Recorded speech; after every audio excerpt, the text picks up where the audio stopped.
Hello everybody and welcome back to the channel. So in this video we will discuss about subject verb agreement. So yeah, let's get started.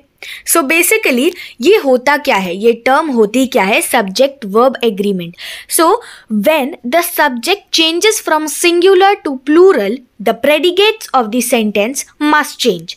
तो जब भी एक sentence में subject change होता है singular से plural में, यानी कि एक वचन से बहुवचन में जब वो चेंज होता है, जब किसी भी सेंटेंस में सब्जेक्ट की क्वांटिटी सिंगुलर से प्लूरल में कन्वर्ट होती है, तो उसका प्रेडिकेट भी चेंज होना ज़रूरी है सेंटेंस में. सो इसे ही सब्जेक्ट वर्ब अग्रीमेंट कहते हैं. अब हम सबसे पहले कंपेयर करेंगे. यहाँ पे कंपैरिजन दिया है सिंगुलर और प्लूरल का. कुछ एग्जाम्पल्स हैं जिससे ये इजी होगा to understand. The boy works hard. तो यहाँ पे एक लड़के की बात हो रही है क्योंकि यहाँ पे बॉय है. तो अगर एक बॉय की बात हो रही है और अगर एक पर्सन की बात हो रही है, तो हमेशा उसका जो वर्ब होगा, जो भी वो डूअर है, उसका जो भी वर्ब होगा, जैसे कि यहाँ पे वर्क है तो वहाँ पे एक एस का होना इज़ मैंडेटरी. तो वो फिर प्रॉपर सिंगुलर वर्ब का सेंटेंस बनेगा that the boy works hard. While if there are many boys, तो ये हो जाएगा द बॉयज़ वर्क हार्ड. और यहाँ पर जो वर्ब है वो सिंगुलर, जो वर्ब है वो सिंगुलर रहेगा, बट जो नाउन है वो प्लूरल होगा. तो हमेशा ये याद रखना, सिंगुलर में जो नाउन होता है वो सिंगुलर होता है while the verb is plural, और प्लूरल में जो नाउन होता है that is plural while the verb is singular. Same the child's foot small, और यहाँ पे the children feet are small. तो यहाँ पे बता रहे हैं कि चाइल्ड का फुट स्मॉल है. जो चाइल्ड है, एक बच्चा है, उसका पैर छोटा है. The child's foot is small. While दूसरी साइड पे the children feet are small. यहाँ पे कभी कभी होता है कि पूरा सेंटेंस में जो एक वर्ड होता है वो ही चेंज कर दिया जाता है. जैसे कि पैर यानी कि फुट, ये होगा सिंगुलर और फुट का प्लूरल होगा फीट. वैसे ही होता है माउस में. एक चूहे को बोलते हैं माउस, और प्लूरल उसका अगर हम चेंज कर देते हैं, उसको प्लूरल में चेंज करते हैं, तो माउस का हो जाता है mice. Same goes with tooth.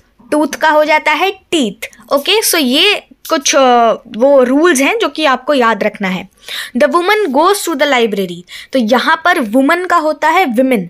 Those women go to the library. The woman goes to the library, एक वुमन की बात हो रही है, कई वुमन है, तो the women goes to the library.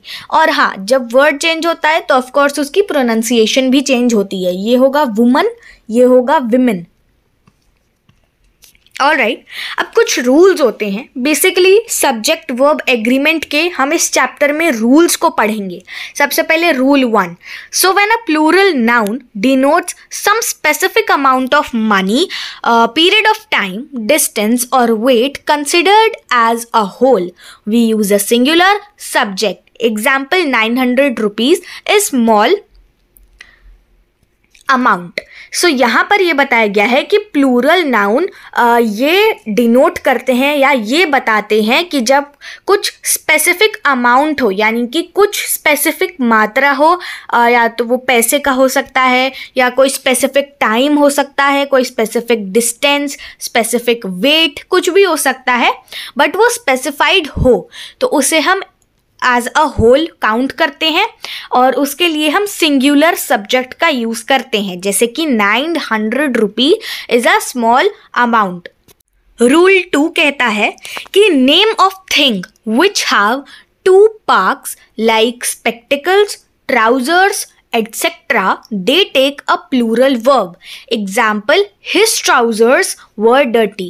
अब अगर हम कुछ ऐसे नाउन की बात करें जैसे कि चश्मे यानी कि स्पेक्टिकल्स या फिर गॉगल्स, उसमें हम, क्योंकि हमारी आईज एक पेयर ऑफ आईज हैं, एक पेयर है राइट, उसमें दो, हमारे पास 2 आँखें हैं तो वो एक पेयर बनता है, बट हम उसे कैसे काउंट करते हैं?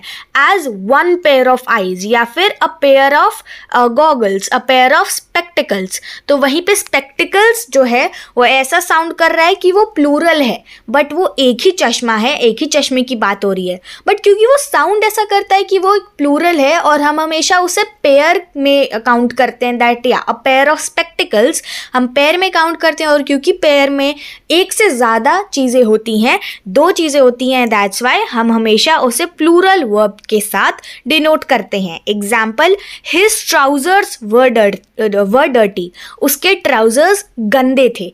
ट्राउज़र एक ही पैंट की बात हो रही है, ट्राउज़र्स एक ही पैंट है, बट क्योंकि वो एक पेयर है, क्योंकि हमारे पास भी दो लेग्स हैं, तो वो हमारा एक पेयर ऑफ लेग्स है, और ट्राउज़र में भी ऐसा ही होता है, तो इसीलिए हम उसे प्लूरल वर्ब के साथ डिनोट करते हैं. रूल 3 कहता है कि the word new is singular and therefore takes a singular verb. Example, the news is surprising. अब जो word new है वो एक सिंगुलर है, राइट, क्योंकि यहाँ पे न्यूज़ अभी एस पुट ऑन नहीं है, बट ये न्यू है तो ये सिंगुलर है, और इसी वजह से ये एक सिंगुलर वर्ब टेक ऑन करता है. जैसे कि न्यूज़ इज़ सरप्राइजिंग, हम कभी भी नहीं बोलते ना कि टुडेज लेटेस्ट न्यूज़ वर सरप्राइजिंग या टुडेज न्यूज़ आर सरप्राइजिंग. हम कभी भी आर या वर यूज़ नहीं करते हैं. क्यों? क्योंकि ये प्लूरल वर्ब्स होते हैं. हम हमेशा न्यूज़ के साथ सिंगुलर वर्ब का ही यूज़ करते हैं. रूल 4 कहता है कि subject name like mathematics, English and science take a singular verb. Example, English is my favourite subject. अब सब्जेक्ट के भी नेम होते हैं जो कि sometimes they end with S, जैसे कि मैथमेटिक्स या फिर साइंस, ऐसा साउंड करता है साइंस की, या it is ending with an S. हम कभी भी किसी भी सब्जेक्ट को प्लूरल में कन्वर्ट नहीं कर सकते हैं. अगर उसके एंड में एस लगा है, इट डजेंट मैटर, हम कभी भी उसे चेंज नहीं कर सकते हैं. मैथमेटिक्स का मैथमेटिक्स कभी भी प्लूरल नहीं बनेगा, इंग्लिश का इंग्लिशेज नहीं बनेगा, साइंस का साइंसेज नहीं बनेगा. सब्जेक्ट हमेशा सिंगुलर रहता है, इसीलिए एग्जाम्पल यहाँ पे दिया है, English is my favourite subject. हम कभी भी नहीं बोलते English are my favourite subject, right, ऐसा नहीं होता. रूल 5 कहता है नाउन्स जैसे कि पुलिस, कैटल, ऐसे ही प्रोनाउंस, ऐसे नाउन्स, ये प्लूरल, इनके प्लूरल मीनिंग होते हैं और ये प्लूरल वर्ब भी कैरी करते हैं. जैसे कि police have arrested the culprit. अब जैसे कि ये कुछ नाउन्स बताए गए हैं, पुलिस और कैटल, इनके क्या होते हैं, इनका मतलब होता है प्लूरल. हम कभी भी नहीं बोलते हैं कि I saw one police running from a very far place. हम ऐसे नहीं बोलते हैं, क्योंकि पुलिस हमेशा सिंगुलर को नहीं डिनोट करते, वो हमेशा प्लूरल को डिनोट करते हैं कि हाँ, they show that a plural amount, यानी कि एक से ज़्यादा लोगों का ये ग्रुप होता है. वैसे ही कैटल होता है. एग्जाम्पल दिया है, the police have arrested the culprit. Moving ahead, the 6th rule says कि after one of plus plural noun the verb is singular. For example, one of my brothers lives in Pune. यहाँ पे बताया गया है कि one of के बाद अगर प्लूरल नाउन दिया है तो वर्ब वहाँ पर सिंगुलर लगेगा. जैसे यहाँ पर एक प्लूरल नाउन है जैसे कि ब्रदर्स, और उससे पहले वन ऑफ ऐड किया गया है, राइट. तो वन ऑफ के बाद अगर कोई प्लूरल नाउन है तो उसे हम सिंगुलर वर्ब के साथ यूज़ करेंगे. यहाँ पे एग्जाम्पल दिया है, one of my brothers lives in Pune. मेरे कई भाइयों में से एक पुणे में रहता है. मैंने स्टार्टिंग में एक बात बताई थी कि हमेशा सिंगुलर में क्या होता है कि नाउन सिंगुलर होता है while the verb is in plural. जैसे कि ही वर्क्स हार्ड, तो यहाँ पे वर्क्स में एस लगा है तो वो प्लूरल साउंड करता है. और प्लूरल में क्या होता है कि जो नाउन होता है वो प्लूरल होता है, बट जो वर्ब होता है वो सिंगुलर होता है. जैसे दे वर्क हार्ड, यहाँ पे ये नहीं होगा कि they works hard, so they work hard. वहीं यहाँ पे दिया है one of my brothers lives in Pune, क्योंकि एक भाई की बात हो रही है उसके कई भाइयों में से जो कि पुणे में रहता है. देन रूल 7 कहता है कि when a plural noun or pronoun follow either or neither of any of and none of, we can use a singular or plural verb. For example, neither of them knows or know her address.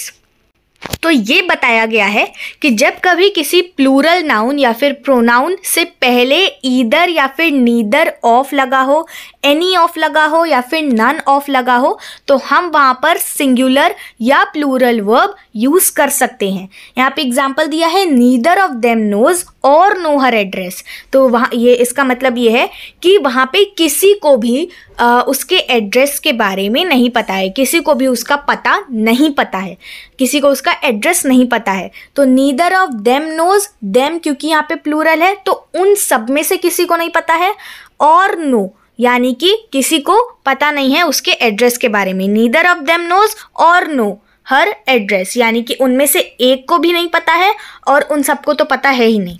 Now rule number 8 says in sentences beginning with there the real subject comes after the verb. Example there is a man at the gate. मतलब कि जब ऐसे sentences की बात हो रही हो जिनकी स्टार्टिंग में देयर होता है, तो वहाँ पर जो मेन हमारा सब्जेक्ट होता है वो हमेशा वर्ब के बाद आता है। जैसे कि there is a man at the gate, यहाँ पे देयर आ गया जिसकी हम बात कर रहे थे, और यहाँ पर जो हेल्पिंग वर्ब है हमारा वो इज़ है, और हमारा जो मेन सब्जेक्ट है वो मैन है, right. So there is a man at the gate. तो जो भी सेंटेंसेस की स्टार्टिंग देयर से होती है उनका हमेशा जो मेन रियल सब्जेक्ट होता है वो हमेशा वर्ब के बाद होता है। तो ये आपको याद रखना है। And with this we have reached to the end of the video. I hope you all liked it. So we will meet again in the next video. Till then, take care, bye bye, and thanks for watching.